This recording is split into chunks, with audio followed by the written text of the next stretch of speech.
Hola, ¿cómo están? Bienvenidos a La Silla Vacía. Soy Daniel Pacheco. Un saludo a los que nos ven en televisión abierta por el Canal 1, a los que nos ven en las plataformas de La Silla Vacía. Aquí nos gusta el debate público de las propuestas y el desglose de los matices entre los candidatos. Por eso, con la ayuda de dos expertos, le vamos a echar un ojo a las propuestas de los candidatos en un tema clave, la educación. Estamos hoy desde la redacción. Y nuestros expertos, muchas gracias por estar acá. Diego Sánchez es coordinador de Empresarios por la Educación, que es uno de los aliados, de los 8 aliados que ha tenido la silla de la sociedad civil que han acompañado como todos estos procesos de esculcar las propuestas. ¿Qué más, Diego? Daniel, gracias por esta invitación y en verdad qué importante poder profundizar sobre qué dicen los candidatos y cuáles son sus propuestas. Sí, difícil. Luz Karime Abadía es decana de Economía de la Universidad Javeriana. ¿Cómo está, Luz Karime? Bueno, un gusto, Daniel. Muchas gracias por la invitación.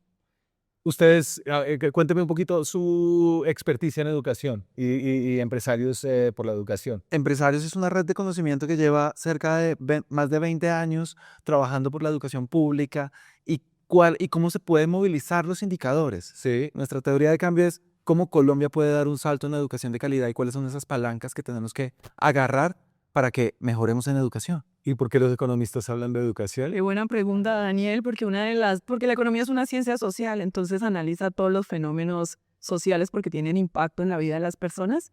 Y uno de los temas que desde mi doctorado hace parte de mi agenda de investigación es la economía de la educación y soy cofundadora del Laboratorio de Economía de la Educación que hace análisis del sistema educativo colombiano, haciendo énfasis en dónde hay rezagos y cómo podemos dar evidencia para tomar decisiones basadas en datos.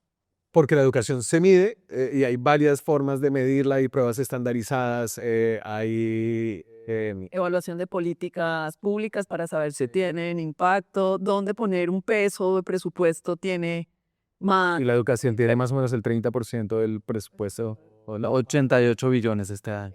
80 billones. Sí, ya ha venido aumentando. Es una parte es fijo, ¿no? Es inflexible, que es como los salarios de los maestros. Funcionamiento. Y otra pequeña parte que es inversión, como para tratar cosas distintas.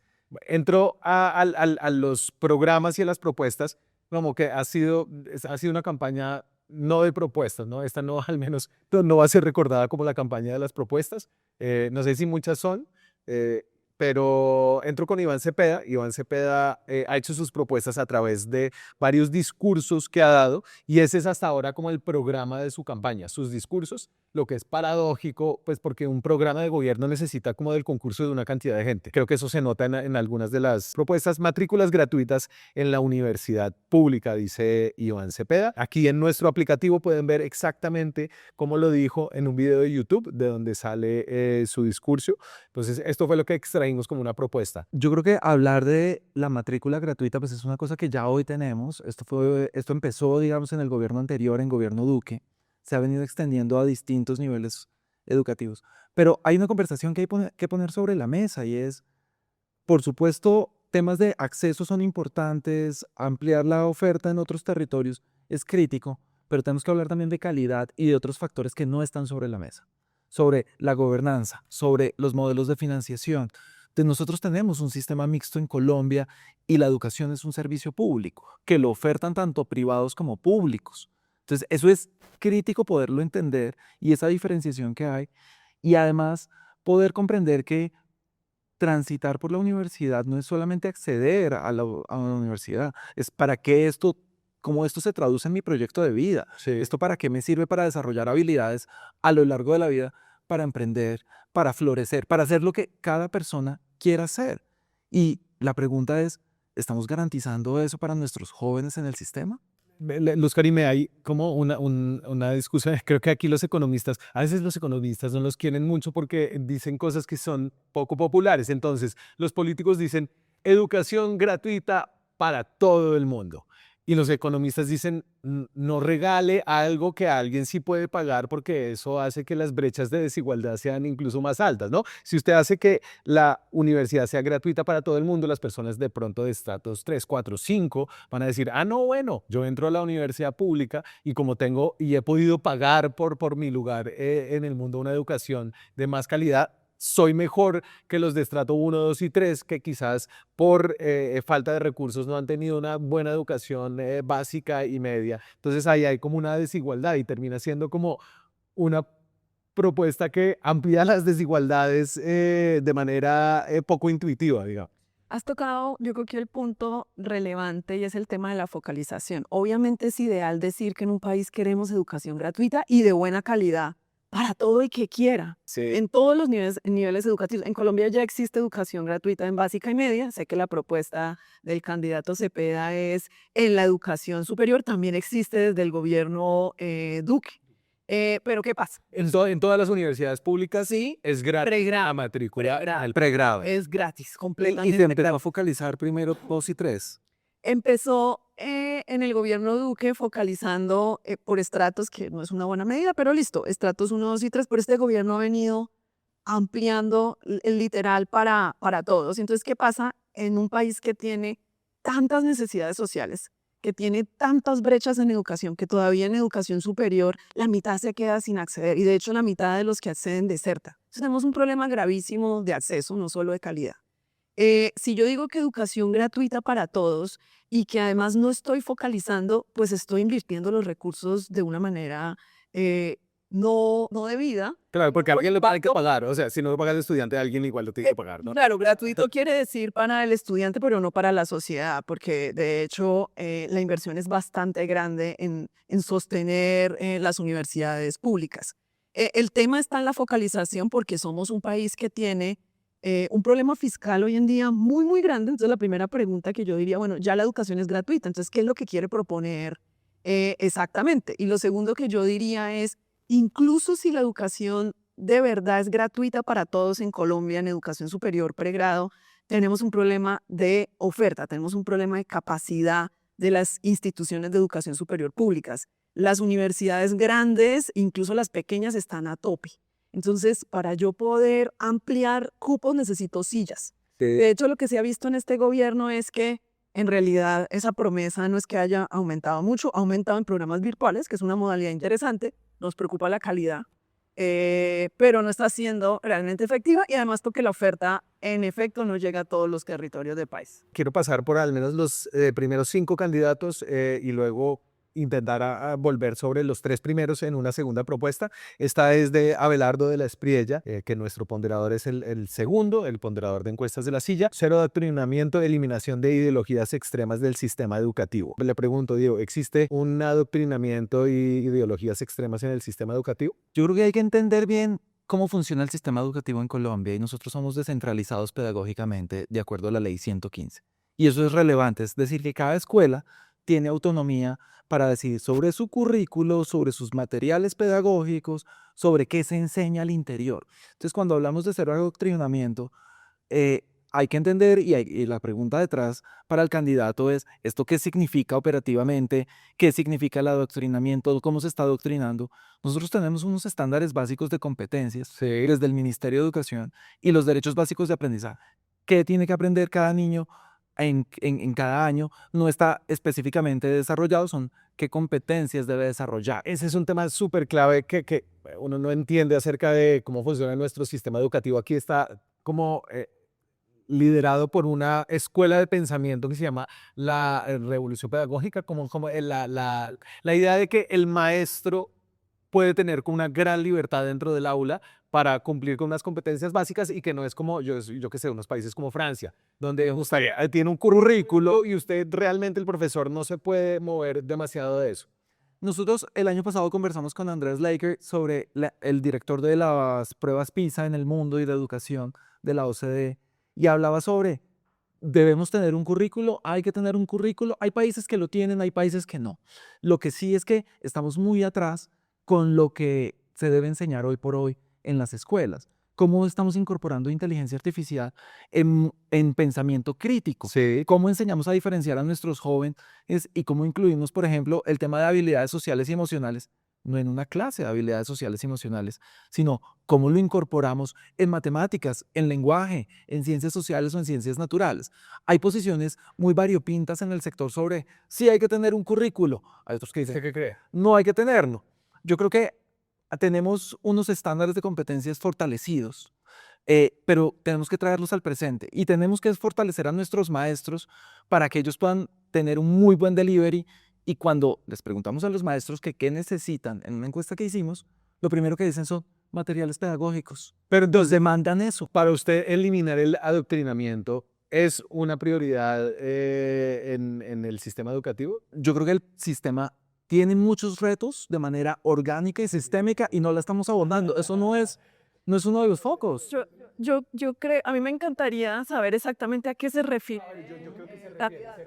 Por ejemplo, a género, porque eso puede ser ideología de género, que es una copia de lo que está pasando en Voy a elaborar y voy a elaborar un poquito a partir de otras cosas que he escuchado de Priedia. Creo, tiene que ver con que hay un sindicato muy fuerte de maestros, que es un sindicato que está ahí, ideología muy fuerte, ¿sí? pues sí está alineado políticamente con el pacto histórico, ha donado a sus campañas. Luz Karime, entonces, ¿cree usted que el adoctrinamiento y eliminar el adoctrinamiento, como dice Abelardo de la Espiella, es necesario para mejorar el sistema educativo? Pues yo creo que no es una prioridad y me gustaría saber cuáles son los indicadores o la evidencia de que de verdad en el aula hay un fuerte adoctrinamiento por parte de algunos docentes. Yo creo que no es así. Obviamente, pues un docente es una persona y uno tiene sus sesgos en el salón de clase. Y lo que creo que es importante, y yo sí creo que debemos tener un currículo mínimo, es que en Colombia tenemos que garantizar que los niños en cada nivel educativo aprendan unos mínimos y de ahí en adelante toda la libertad para que los colegios tengan un proyecto educativo y quieran hacer énfasis unos en robótica, otros en ciencias, otros en habilidades socioemocionales o una combinación de varios. Pero el problema más grave, más allá del adoctrinamiento, es que los niños no están aprendiendo las habilidades básicas. Pasan todos los años del 6 más 5 los cursos de primaria y secundaria y no comprenden lo que leen. Sí. Se enfrentan a un problema matemático y no son capaces de resolverlo. Ese es el verdadero reto y la verdadera realidad. Y hay evidencia acerca de si la escuela pedagógica, esta que como que mide competencias básicas y el maestro mira a ver cómo lleva a sus estudiantes allá, o los currículos son mejores o peores. Pues sin duda sí hay currículos mejores o peores y sobre todo adaptados a qué contexto. Es que tampoco pueden ser iguales en todos los casos. No es lo mismo una escuela en el área rural que una escuela en el área urbana de Bogotá, que pues tiene unos materiales y maestros completamente diferentes, pero también unas necesidades diferentes. No puedo llegar a enseñar exactamente los mismos contenidos en el mismo calendario académico, por ejemplo, en colegios rurales que tienen unas necesidades completamente diferentes. Paloma Valencia, PTA 4.0, programa Todos a Aprender para mejorar la calidad académica de todo el sistema de educación básica adaptado a la revolución de la IA. Diego. El programa Todos Aprender tiene evidencia de impacto en mejoramiento en la calidad de los aprendizajes. ¿Qué es ese programa? Es un programa que funciona en cascada, es decir, el Ministerio de Educación tiene alrededor de 100 algo tutores o formadores. Esos tutores tienen a su vez unos tutores y esos tutores acompañan las escuelas a los maestros observándolos en el aula, dándoles retroalimentación y formando contenidos. Es formación in situ y de mejoramiento de las capacidades de los maestros, lo cual tiene evidencia social. En Colombia, esto empezó en Santos 1, si no estoy mal. ¿2012? ¿Qué? Sí, Santos 1, en el primer gobierno del presidente Santos, y ahí se dieron cuenta de, oh por Dios, esto no está funcionando. Se ajustó porque se hizo una evaluación de impacto, lo que decía Luz Karime. Necesitamos evaluar políticas públicas para saber si está funcionando o no. Se entendió que no estaba funcionando, se adaptó el programa y empezó a dar resultados. ¿Qué ha pasado recientemente? Que yo creo que por eso esta propuesta termina siendo relevante, y es que el PTA tenía como propósito fortalecer habilidades fundamentales, matemáticas y lecturas, que por algo se llaman fundamentales, porque son base para otras habilidades. Este gobierno ha transitado a un esquema distinto de formar, por ejemplo, en artes, en saberes ancestrales, en culturas, que es valioso, y estamos reconociendo que hace parte de una cosmovisión de la educación. ¿Y qué pasó con las matemáticas y la lectura? Teníamos un montón de evidencia histórica de que eso estaba funcionando en Colombia. Entonces, esta propuesta... La evidencia durante este gobierno es que ha pasado. Tenemos una evaluación de impacto que va a hacer, digamos, el gobierno nacional por un compromiso que tiene con Banco Mundial. Sería buenísimo poder ver qué pasó en esa evaluación o qué va a pasar en esa evaluación, si funcionó o no, qué está pasando. hay un compromiso pendiente. Entonces tenemos que saber. Este es como parte del programa Uribista Santista de Paloma, ¿no? Que se encontró en esa unión de la gran coalición en seguridad, ¿no? Como una mano fuerte, muy seguridad democrática. En otros temas entraron cosas, leo un poco de lo que usted dice, de experiencias pasadas del gobierno de Juan Manuel Santos también. En PTA 4, aquí ella le mete adaptado a la revolución de la IA. ¿Qué eso qué es? Pues yo supongo que como el programa tiene, Diego lo mencionaba, el programa tiene acompañamiento y mejoras pedagógicas Sí. a los maestros y materiales, por ejemplo, libros, porque pues a veces no hay libros en las escuelas, entonces no se puede realmente pues tener buenos aprendizajes. Supongo que quiere entonces, no sé si capacitar a los maestros en el uso de la inteligencia artificial como una herramienta que sin duda es valiosa para impulsar los aprendizajes de los estudiantes. El problema es que todavía hay muchas escuelas o regiones donde no hay internet ni computadores, entonces estamos un poco lejanos en el tema de inteligencia artificial. Me parece bien que continúe el programa, porque el programa, como decía Diego, la evaluación de impacto dice que funciona. Yo creo que hay que hacer algunas revisiones porque hay hoy en día muchas otras necesidades, pero pues no es nada absolutamente revolucionario para las necesidades actuales. Sergio Fajardo, formación pertinente para el trabajo y la vida, formación pertinente para el trabajo y la vida, actualización curricular de la educación media, técnica, tecnológica y universitaria para que responda a las necesidades laborales del país y las regiones. Diego. Yo creo que hay que entender esto operativamente qué significa, digamos, desarrollado la formación pertinente para el trabajo. Luz Karime tal vez lo conoce mejor que yo. Tenemos un reto en la aprobación de programas universitarios, lo que se toma el tiempo de la necesidad que tiene el sector versus lo que demandan las universidades, versus lo que quieren estudiar los jóvenes. Los tiempos de aprobación toman tiempo, requieren esfuerzo. Cómo alinear esas necesidades y esos intereses. Le complemento un poco la propuesta de Fajardo, las competencias socioemocionales como la resiliencia, el trabajo en equipo y la gestión emocional son tan esenciales como las habilidades digitales, la inteligencia artificial y la formación ciudadana. Sí, lo que yo entiendo de la propuesta, porque tiene algo de desarrollo en el análisis que ustedes han hecho, tiene varios elementos que pueden ser interesantes. Y yo creo que se refiere en general a la educación media, porque es ese tránsito o es donde deberían adquirir los jóvenes competencias y habilidades pues, para saber de ahí en adelante qué quieren hacer. Sí, tenemos dos expertos opinando con algo de distancia y una mirada muy ecuánime como Diego, que está representando a Empresarios por la Educación. Eh, Luz Karime es la decana de Economía de la Universidad Javeriana. Voy con esta propuesta de Claudia López.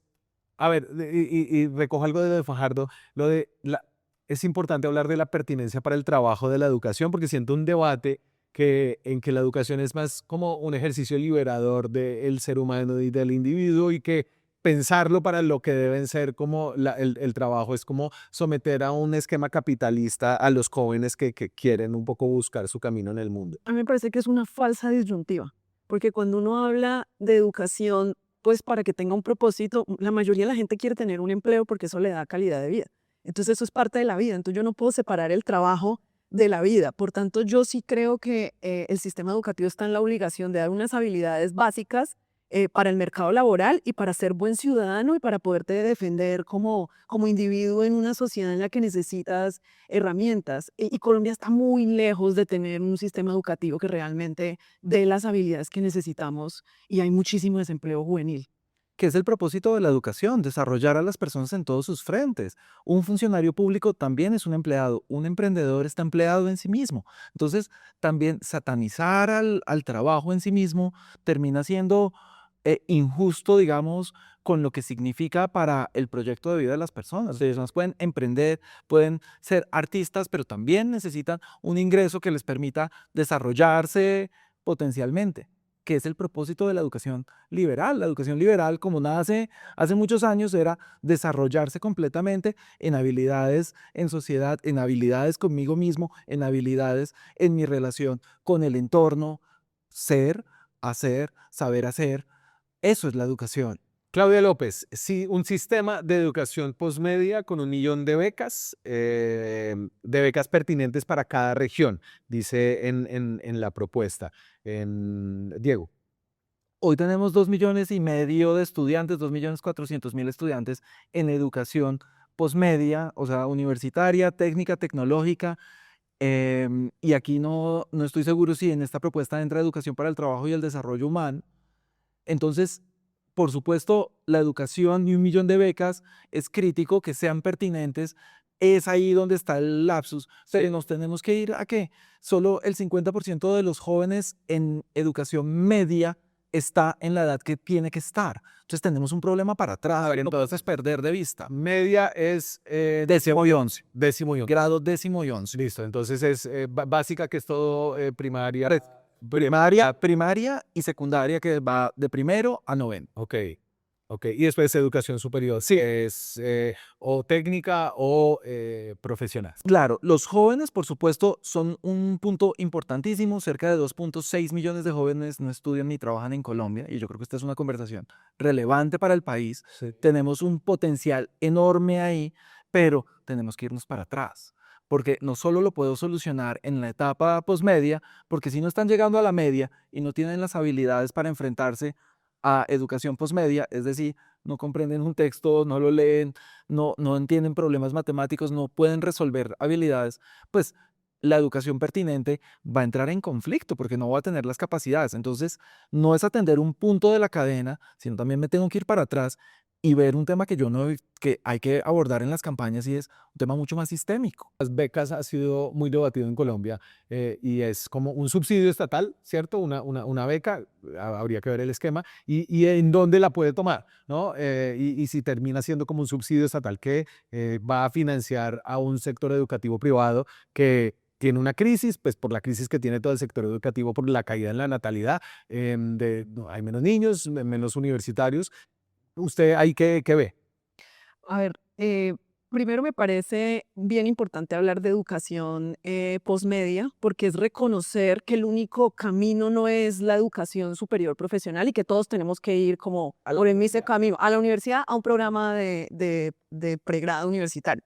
Reconoce que también hay opciones en las carreras técnicas que son súper importantes, tecnológicas, y en la educación, las certificaciones. Es posible que haya jóvenes que quieran algo más corto y es muy específico para encontrar un trabajo en un sector y en una habilidad. Entonces, una de las barreras más grandes que hay en Colombia para acceder a educación superior es la barrera económica. Porque la mayoría de los jóvenes de bajos recursos económicos, si no logra entrar a una universidad pública, que son bastante restrictivas y que se requieren puntajes bastante altos en las pruebas porque tienen restricciones de capacidad, pues no hay opción. Entonces, pues el tema de las becas es relevante. Podría ser el SENA. El SENA ya es gratuito. De acuerdo, no se necesitan becas y sí es una institución muy importante en Colombia porque llega a muchas regiones, incluso con educación virtual, pero no todo lo que quieren los jóvenes. Entonces yo creo que con esta propuesta la candidata Claudia lo que quiere hacer es algo similar a lo que hizo cuando fue alcalde con Atenea, que hoy estamos viendo, son una serie de becas para jóvenes de bajos recursos, de muy buen desempeño académico, para que puedan acceder a diferentes opciones en la media, certificaciones técnicas, tecnológicas y universitarias. Voy a dedicar un poquito más de tiempo aquí en las propuestas de los 3 punteros. Entonces vuelvo sobre una de Iván Cepeda. Aumentar el presupuesto de la educación pública. Esta ya fue evaluada por alguno de nuestros expertos. Voy a buscar aquí abajo quién fue. Fundación de Empresarios por la Educación. Bueno, pues usted, entonces este aplicativo tiene como todas las propuestas que logramos extraer de los programas y tiene, muchas de ellas han sido evaluadas, no todas, en varias categorías. Aquí, por ejemplo, es una apuesta central del programa de Cepeda, sí, atiende un problema del sector. Aquí no se tiene que mojar usted, se moja la fundación. Imagínense que... Entonces, no atiende, no es un problema central. Se propuso antes, sí, y no funcionó. Viabilidad en 4 años sí se podría. Requiere una reforma del Congreso, requiere pasar un proyecto. Pues tiene que pasar el presupuesto general de la nación. Pero digamos que la discusión no es si aumentar más o lo hablábamos hace un momento, tenemos 88 billones de pesos en el sector educativo. Y eso es la segunda cartera después de la deuda en Colombia. Entonces eso es mucha, mucha plata. ¿Cómo se está invirtiendo y a dónde se van los recursos? Es tal vez la conversación más relevante. Hoy el gasto ha crecido y el 92% es inflexible. Se va a funcionamiento, a pagar salarios, lo que comentábamos con usted, y el 8% se ha permanecido estable, no creciendo en términos nominales, en inversión a calidad. Entonces, ¿esto qué significa para el sistema? Que no podemos comprar textos escolares, que no podemos formar a nuestros docentes en lo que necesitamos formar. Nunca toda la plata va a ser suficiente, porque siempre va a haber que priorizar. Luz Karime lo mencionaba hace un momento. El ejercicio de la política es de priorización. Pero acá hacia dónde se dirigen los recursos es crítico y si vamos a seguir creciendo en términos de funcionamiento, un gasto inflexible, pues no estamos apostándole a mejorar la calidad de la educación en Colombia y a que los indicadores sí puedan hacer ese cambio de trayectoria que necesitamos que haga. Luz Karime. Yo creo que en cualquier país, si uno dice que quieren plata, que si es necesario más plata para educación, todos van a decir que sí, porque siempre es posible mejorar y hacer cosas increíbles, especialmente hoy en día con todos los cambios y transformaciones que está teniendo la educación. Yo creo que no es un problema necesariamente de más recursos, me gustaría saber exactamente para qué. Este gobierno ha ampliado bastante el presupuesto de educación, pero solo para funcionamiento. Se ha ido como en salarios, en el tema de FOMAC. Entonces son recursos que se van, pero FOMAC es el sistema especial de salud de los manes. y de Y de pensiones del Entonces, ¿qué pasa? ¿Qué pasa con esos recursos que realmente no tienen impacto? Y eso está demostrado en la evidencia. Pagar más salarios per se o gastar más en más personas no necesariamente implica mejoras en la calidad de la educación y en los aprendizajes. Ajá. Colombia es uno de los países que más porcentaje del PIB dedica a educación, comparado incluso en proporción con países muy desarrollados, nórdicos. Obvio, tenemos poblaciones y necesidades diferentes Sí. y aún así los resultados no mejoran. Metemos más plata y por el contrario lo que estamos viendo ahora es un deterioro en la calidad de los aprendizajes. Entonces yo diría, más recursos sí, interesante. ¿De dónde los va a sacar con la crisis fiscal tan grande que tenemos actualmente? De hecho, este gobierno sacrificó inversión en educación básica y en educación preescolar para pasársela a educación superior, y eso es un error. Tengo otra de Abelardo de la Espriella, educación dual. Educación dual, doble titulación técnica en bachillerato, alianzas con el SENA más empresas. Voy a mirar a ver si esto tiene como algo más desarrollado. Cero de adoctrinamiento, esa ya la habíamos visto. Educación dual, plan maestro, construcción, reparación de 1000 colegios. Bueno, aquí hay otras cosas de Abelardo de infraestructura. El plan de construcción, el plan de educación dual, ¿qué es eso? Esto ya lo habíamos visto un poco en el tema de pertinencia para el trabajo. Esto ya existe en Colombia, digamos que no es una conversación nueva. Hay que entender el tema de escala y es una relación tripartita, yo creo que entre la universidad y la empresa y cómo se hace esta relación para vincularse en el mundo laboral y desarrollar habilidades mucho más pertinentes. Ya existe, el SENA es un gran aliado en estos temas. Desde noveno, las instituciones, algunas tienen esta oferta en territorios. También se ha hecho, hay programas que se han hecho en distintas partes del país. Universidad en tu colegio, también ya hay universidad en el campo, también ya existe y tiene este mismo esquema que es mucho más sencillo poder desplazar al docente de educación superior. Que todos los chinos. Claro, pero también necesitamos que esté alineado con las empresas y cuáles son los incentivos para las organizaciones participar. Aquí hay un tema de escala, de cómo se hace, y yo creo que hay preguntas críticas y es, pues, ¿cuál es el elemento diferenciador que tenemos para abordarlo de manera más sistémica? ¿Cuál es esa gobernanza que necesitamos para que esto se pueda implementar? ¿Cuáles son estos sistemas de información que están por detrás? Pero esta tiene evaluación ya en nuestro visualizador de propuestas. Es uno de los suyos, Omar Garzón, que es investigador del Laboratorio de Economía de la Educación de la Universidad Javeriana. Y entonces dice, más o menos atiende el problema central. O sea, entiendo que esto ya no es como una propuesta totalmente transformadora. Si funcionó antes, se puede hacer en 4 años, se puede hacer sin el Congreso. La propuesta no sacrifica nada, pues no especifica qué modificaría del programa actual, dice Omar Garzón. Pues este es un tema relevante y es un tema que de alguna manera también están mencionando Claudia y Fajardo. Y educación dual, y Diego ya lo mencionaba, se refiere a cuando uno ofrece o arma un programa desde la media, principalmente y educación superior, entre la institución educativa y el sector productivo, de la mano, desde el principio.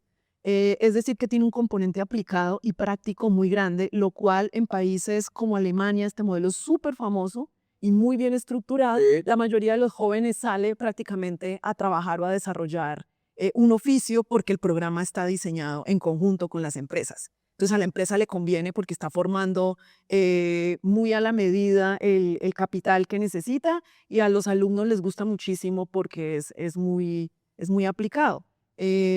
A veces hablan de educación dual para referirse a otras cosas como dobles titulaciones desde el bachillerato, el SENA, que eso también existe.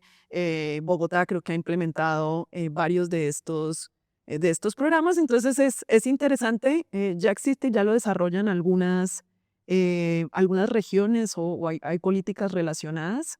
No sabríamos qué más quisiera hacer con este tipo de apuestas o qué le querría cambiar. Perfecto, y me voy con una última de Paloma Valencia. Bonos educativos para los más vulnerables, 150.000 bonos educativos para los más vulnerables. ¿Qué son bonos educativos? Voy aquí como a buscar en su programa, no es muy clara. Eh, Aquí en la siguiente propuesta, que tal vez nos da algo de contexto, habla de 180.000 cupos gratuitos en colegios de calidad en concesión. Siento que es esta apuesta por inyectar recursos para fomentar la calidad a través del sector privado por fuera del sector público, Diego. En Colombia tuvimos una experiencia en los 90s, ¿Haces? PACES, y que dio resultados muy interesantes en términos del retorno que generan los jóvenes. Esto era un subsidio que se le daba a las familias directamente, y las familias elegían en un banco de colegios a donde podían matricular sus estudiantes. Sí. Cosas interesantes que pasaron. Las familias agregaban recursos adicionales de su propio esfuerzo para ingresar incluso a otro colegio que no le alcanzaba el bono.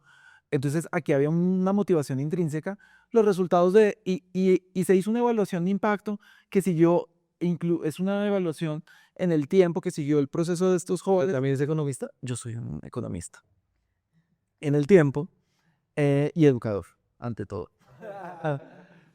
Y nos dimos cuenta que estos jóvenes, cuando empezaban a tributar impuestos, habían pagado ese bono mucho más que lo que pudieron haber hecho sus padres. Entonces, es un negocio también para el Estado en sí mismo, porque se le dio un subsidio, esta persona tuvo muy buenos desempeños, empieza a tener una trayectoria de vida destacada.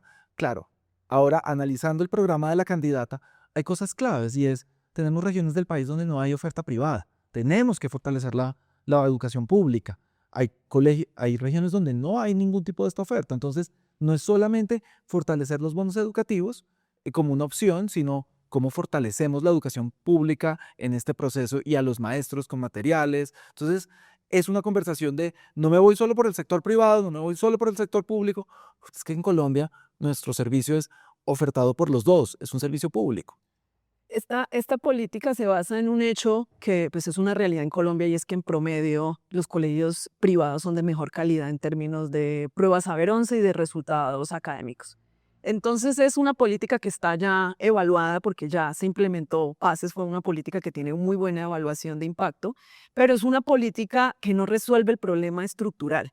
Cuando uno quiere resultados inmediatos, y los va a tener porque seguramente va a funcionar muy bien, incluso en términos de ambiente escolar y de una cantidad de elementos adicionales, estar en un colegio privado con menos estudiantes, con profesores diferentes, va a funcionar. Entonces se va a privilegiar de pronto usando buenos recursos a unos pocos jóvenes, pero no resuelve el problema estructural. ¿Y el resto qué? Entonces va a funcionar, pero es algo de... Déjeme aquí sacarles como un tema en la educación que me parece súper interesante del problema estructural. Es que si usted está haciendo como una transferencia de recursos públicos hacia instituciones privadas, que finalmente en un contexto de escasez de estudiantes, está moviendo estudiantes hacia el sector privado, cuando el sector público, que ya está financiado, se va a quedar con cada vez menos estudiantes, ¿no? Creo que ya hay un declive como esto en el contexto de la caída de la natalidad y de la menor cantidad como de materia prima para el sistema educativo, ¿qué significa? Yo diría dos cosas. Sí, estamos viendo una caída en la tasa de natalidad, donde vemos todavía que este cambio demográfico está todavía muy en las edades tempranas. De hecho, no ha llegado fuertemente a la educación media y a la educación superior, pero hay dos cosas. Claro, primero va a llegar a los Que chiquitos. se está viendo, muchos jardines ya cerraron, los colegios se quejan porque, claro, están recibiendo menos niños, entonces esto implica menos ingresos y menos niños por muchos años de aquí en adelante. Pero en Colombia hay un problema de acceso importante, entonces todavía hay regiones donde la cobertura no es buena y tenemos colegios públicos con muchos estudiantes, hay salones con más de 40 estudiantes. Entonces yo creo que el cambio demográfico es muy bueno para la educación porque incluso con los mismos recursos, menos niños deberíamos poder hacerlo Mejor. mucho mejor. Yo creo que este tema de darle la plata a los privados, no le estamos dando la plata a los privados, la estamos dando a las familias, a los niños, porque se están formando. Obviamente el servicio no es gratis y sí hay que tener cuidado porque puede pasar lo de ser pilo paga, y es que algunas universidades subieron el precio porque pues, si me lo está pagando el gobierno, entonces con colegios también habría que tener cuidado en este sentido. Algo que es importante que mencionó Diego y que quiero hacer énfasis es invertir en educación es una de las mejores inversiones que puede hacer una sociedad porque está demostrado que tiene retornos y externalidades grandes. Sí. Entonces, como tenemos un sistema mixto, lo importante es que sea de calidad. Si es en el público o en el privado, para mí al menos es indiferente porque en términos de resultados es dónde voy a obtener más retornos. Daniel, yo no puedo dejar de decir que necesitamos también que los candidatos hablen de temas estructurales del sistema y no solo de lo que da votos. Hay cosas que no dan votos que son críticas que tengamos sobre la mesa, la gobernanza del sistema, temas de evaluación de los aprendizajes a lo largo de toda la trayectoria, cómo garantizamos la cobertura en educación inicial. ¿Sí? Mejor dicho, hay un montón de temas que son críticos para el sector, pero que no necesariamente se traducen en más votos. En educación hay un problema de, no sé si esto se puede decir que es economía política, pero es que el chiquito no protesta. Y los papás, y el 40% dicen que los papás tampoco protestamos, pues porque, no sé, que el problema de la educación se ha concentrado y ha concentrado muchos recursos, atención en educación superior, porque los estudiantes universitarios son muy activos políticamente, ¿no? Y fueron parte del estallido social, tienen una relación muy estrecha con el proyecto del gobierno actual, ¿no? Pero ahí hay como una ausencia de representación en donde la inversión en educación pública es mucho más efectiva, ¿no? Y yo creo que no es una competencia entre, entonces tenemos que Pero si preguntar la educación, pero si hay competencia, porque versus si hay unos recursos limitados, tiene que haber de alguna forma pues una alocación de recursos, pues si usted pone un peso, se lo está quitando a algo más. claro, que fue lo que pasó y Luz Karime nos lo decía hace un momento en este gobierno, Con la matrícula gratis. con los recursos que se van a educación superior versus los que se iban a educación preescolar básica y media. Entonces, aquí tenemos un decrecimiento de la natalidad. Eso es una oportunidad para nosotros en Colombia de reinvertir los recursos hacia donde se están yendo. Tenemos cada vez más sedes educativas donde se podrían ajustar para reutilizar. Mejor dicho, aquí hay un tema de eficiencia. Mi visión era un poco de una angustia, es que los salones se van a quedar vacíos. Yo ¿No? creo que por ahora Pero claro, que cuando usted pone que la línea base es que están tan llenos, pues porque el sistema público está ya sobrecargado, pues sí, lo que va a hacer es como liberarle espacio a los docentes para que puedan, pues es que de lo mejor usted O tener una las brazos, y atender otras habilidades. Y Diego lo mencionaba ahora. Creo que solamente Fajardo en lo que leí ahí, porque no me he leído todas las propuestas, menciona habilidades socioemocionales.